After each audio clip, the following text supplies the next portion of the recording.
भगवान श्री रामचंद्र की वाणी। स्फुट। मैं जब तक जीवित हूँ तब तक मैं तपस्वियों से की गई अपनी प्रतिज्ञा को भंग नहीं करूँगा, भले ही मुझे सीता के साथ लक्ष्मण का भी परित्याग क्यों न करना पड़े। पर मैं अपने भक्त से किए गए संकल्प को कभी मिथ्या नहीं करूँगा। हमारी दशा उस हिरण से भिन्न नहीं है जो जल की खोज में कुछ दूर में मृग जल को देखकर एक क्षितिज से दूसरे क्षितिज की ओर दौड़ता रहता है। अपनी इंद्रियों के छलावे से पूर्णतया अवगत होते हुए भी हम मूढ़ों के समान उनके दासों की तरह आचरण कर रहे हैं। हास्य और अश्रु, जरा और मरण नित्य घटित हो रहे हैं। हमारी नियति तो वायु के आकस्मिक झोंके के तहस नहस हो जाने वाले पौधों की भांति है, और यह सब निस्सार सुखोपभोग के विषयों के कारण होता है। बुद्धि से हीन व्यक्ति इस स्थिति को समझने में असफल हो जाते हैं। ये सांसारिक सुख बादलों में चमकने वाली विद्युत वल्लरी के समान चलायमान होते हैं। जब तक तुम स्वयं को शरीर के साथ तद्रूप समझते रहोगे तब तक तुम विषाद का अनुभव करोगे। आत्मा शरीर, इंद्रिय या अहंकार नहीं है। अज्ञान के कारण ही तुम इन सांसारिक दुखों से प्रभावित होते हो। जब तुम स्वप्न देखते हो तो उसमें दिखने वाले दृश्य स्वप्न के चलते रहते सत्य प्रतीत होते हैं। इसी प्रकार जो व्यक्ति सदैव इंद्रियों तथा उनसे मिलने वाले सुखों का चिंतन करता है, उसे यह संसार सत्य प्रतीत होता है। वह अपने स्वार्थ की सिद्धि के लिए संसार में डूब जाता है। यह संसार घृणा, लोभ, ईर्ष्या आदि से परिपूर्ण है।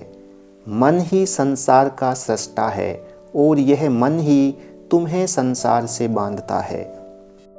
व्यक्ति विशेष की मृत्यु के बाद विद्वेष समाप्त हो जाना चाहिए। तुम्हें कभी भी मृतक व्यक्ति से घृणा नहीं करनी चाहिए। यदि कोई व्यक्ति मित्र के रूप में मेरे पास आता है तो मैं उसे कैसे अस्वीकार कर सकता हूँ? यह मेरे जीवन के सिद्धांत के विरुद्ध है। ज्यों ही व्यक्ति शरणागत होता है त्यों ही उसके सारे दोषों को अनदेखा कर देना चाहिए। जब कोई मेरी शरण में आता है तो मैं उसे निराश नहीं कर सकता। यह मेरा धर्म है। यदि इसके परिणाम स्वरूप मुझे दुख भी भोगना पड़े तो कोई बात नहीं। अपने जीवन के दांव पर भी मुझे अपने कर्तव्य को पूरा करना चाहिए। इससे मैं विमुख नहीं हो सकता। मैं तुमसे सत्य कहता हूँ कि यदि रावण भी मेरी शरण में आए तो मैं बिना किसी हिचक के उसे स्वीकार करूँगा। प्रार्थी को शरणागति प्रदान न करना सबसे गर्हित अपराध है। यदि किसी ने शरणागत को आश्रय प्रदान नहीं किया तो वह स्वर्ग तथा गरिमा से च्युत हो जाता है। फिर इसके साथ ही उसकी शक्ति और क्षमता भी नष्ट हो जाती है। जो व्यक्ति अपने कर्तव्य पथ का अनुसरण करता है उसे अपने बड़े भाई, अपने जन्मदायक पिता और विद्या प्रदान करने वाले गुरु, इन तीनों को पिता के समान मानना चाहिए। नीति के अनुसार छोटे भाई, पुत्र और सद्गुणी शिष्य को अपनी स्वयं की संतान के समान मानना चाहिए। सदाचारी व्यक्ति के लिए भी कर्तव्य अत्यंत गहन होता है तथा उसे समझना सहज नहीं होता। हृदय स्थित आत्मा ही यह जानती है कि क्या सही है और क्या गलत। अतः सदैव शांत और निष्पाप बनो तथा प्रतिदिन मेरा ध्यान करो। तुम संसार के इस भयंकर समुद्र से तर जाओगे। मुक्ति प्राप्त करने के लिए सदाचारों को समयानुसार संपन्न करना तथा परंपरागत नियमों का पालन करना विशेष रूप से आवश्यक है। किंतु यदि सत्कर्मों को अहंकार की भावना से किया जाएगा तो वे तुम्हें इस संसार से ही बांधेंगे। अतः ज्ञान प्राप्त करने के लिए बिना लेस मात्र गर्व रखे तुम्हें कर्म करना चाहिए। शुद्ध ज्ञान वह है जो समस्त कामनाओं और आसक्तियों का नाश करता है। किसी विशेष हेतु से किए जाने वाले कर्म का परित्याग कर देना चाहिए, क्योंकि वह तुम्हें जन्म और मृत्यु के चक्र से ही आबद्ध करता है। यथार्थ ज्ञान की प्राप्ति में वह तुम्हारे लिए हानिकारक है। जैसे बहेलिया अपना जाल फैलाता है, वैसे ही अहंकार भी मनुष्यों के मन में विभिन्न विमोहक भ्रमों की सृष्टि करता है। अहंकार से निदारुण यंत्रणा उत्पन्न होती है। वह शांति के चंद्रमा के लिए राहु है, कमल दलों के लिए पाले के समान है। जब तक व्यक्ति अहंकार युक्त होता है, तब तक वह दुख भोगने के लिए बाध्य है, और जब अहंकार नहीं रह जाता तब कोई कष्ट नहीं होता। अतः उत्तम यह है कि बिना अहंकार के रहा जाए। यह अहंकार ही है जिसने स्त्री और पुत्रों के प्रति आसक्ति का जाल फैलाया है, ऐसा जाल जिससे कोई जादुई मंत्र छुटकारा नहीं दिला सकता। अतः जैसे ही अहंकार का परित्याग किया जाता है, वैसे ही समस्त मानसिक पीड़ाएं स्वयमेव विलीन हो जाती है।